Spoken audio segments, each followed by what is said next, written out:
बिस्मिल्लाहिर्रहमानिर्रहीम। अस्सलाम वालेकुम and welcome to my channel Pakhtun Zaika. तो आज हम शामी कबाब बनाने जा रहे हैं।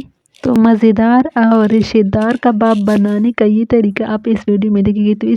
तो शामी कबाब बनाने की जो दो मेन चीज़ इस्तेमाल होती है, तो पहले नंबर पर बीफ है और ये बीफ का गोश्त जो है ना हड्डी की बाहर है, और इस गोश्त से हमने चर्बी को हटा लिया है क्योंकि चर्बी की मौजूदगी में कबाब अच्छे नहीं बनते। तो हमने इसको चर्बी से अच्छे से साफ़ कर लिया है और तकरीबन ये गोश्त आधा किलो के बराबर है। तो इसके साथ ही जो दूसरी चीज़ इस्तेमाल होती है वो है चने की दाल। इसको हमने 3 घंटे के लिए भिगो कर रखा था, ये बिल्कुल नरम ही हो गए हैं।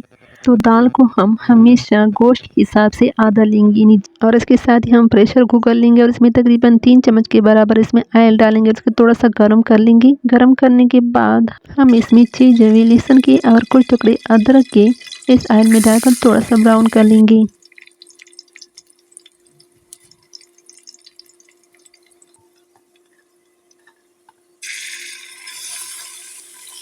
और इसके बाद हम इसमें गोश्त डालेंगे और इस गोश्त को तकरीबन 4 से 5 मिनट तक इसमें रोस्ट करना है।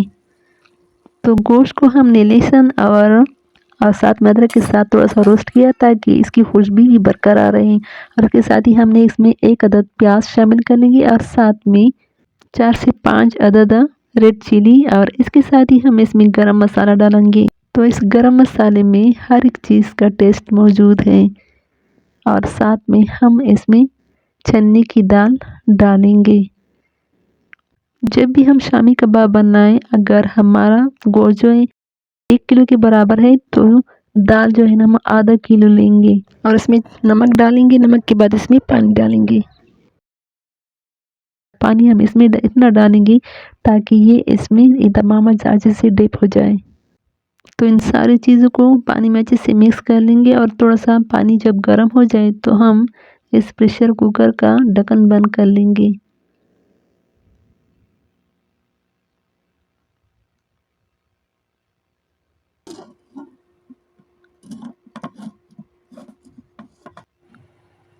और सीटी बजने तक इसका 15 से 10 मिनट तक इसका इंतज़ार कर लेंगे।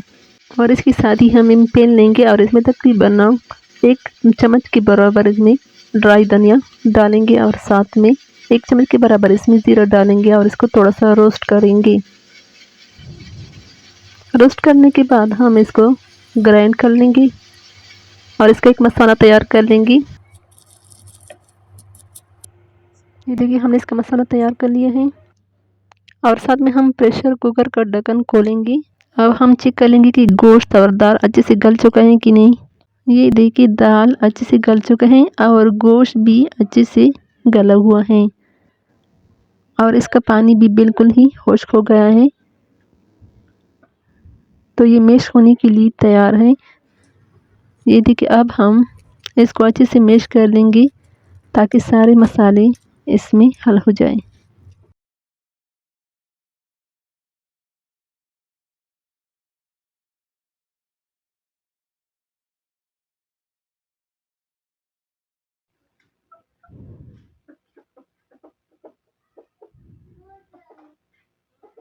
ये देखिए हमने इसको अच्छे से मैश कर लिए हैं और गोश्त का सारा रेशा निकल आया है। अब हम इसको दूसरी प्लेट में डालेंगे।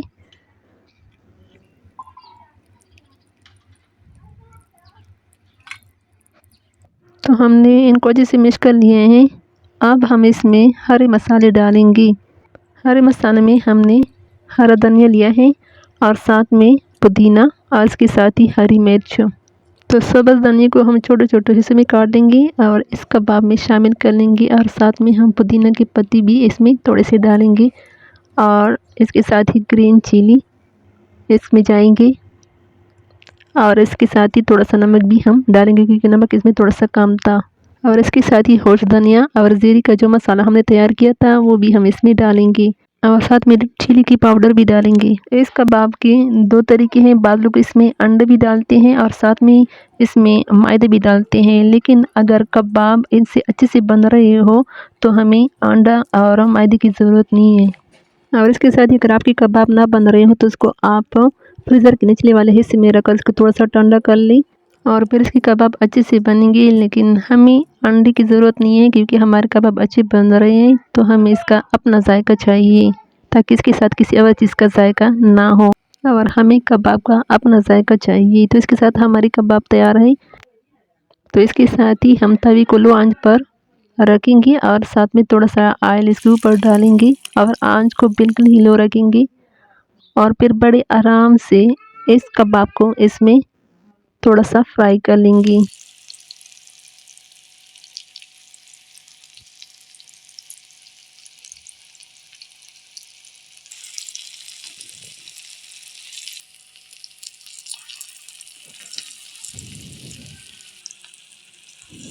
तो इसके साथ ही हम इसकी साइड चेंज कर लेंगे। तो साथ में हमें आपसे दरख्वास्त है, अगर आपको हमारी ये रेसिपी अच्छी लगी तो हमारे चैनल को लाइक, सब्सक्राइब और अपने दोस्तों के साथ शेयर ज़रूर कर लेना, क्योंकि आपकी लाइक से हमें हौसला मिलता है। और एक वीडियो बनाने में तकरीबन 4 से 5 घंटे लगते हैं और हम आपको ये वीडियो तकरीबन 6 से 5 मिनट में आपको दिखाते हैं और हम आपके लिए बहुत ही मेहनत करते हैं ताकि आप हमसे कुछ सीख जाएँ। तो इस तरह हमारे कबाब तैयार हैं। आप इस कबाब को बनाकर फ्रिज में भी रख सकते हो और जब आपका दिल चाहे इसको बनाकर अपनी लंच टाइम और डिनर टाइम को ईजी बनाओ। अगर आपको हमारी रेसिपी अच्छी लगी हो तो कमेंट सेक्शन में ज़रूर बता देना। And thank for watching.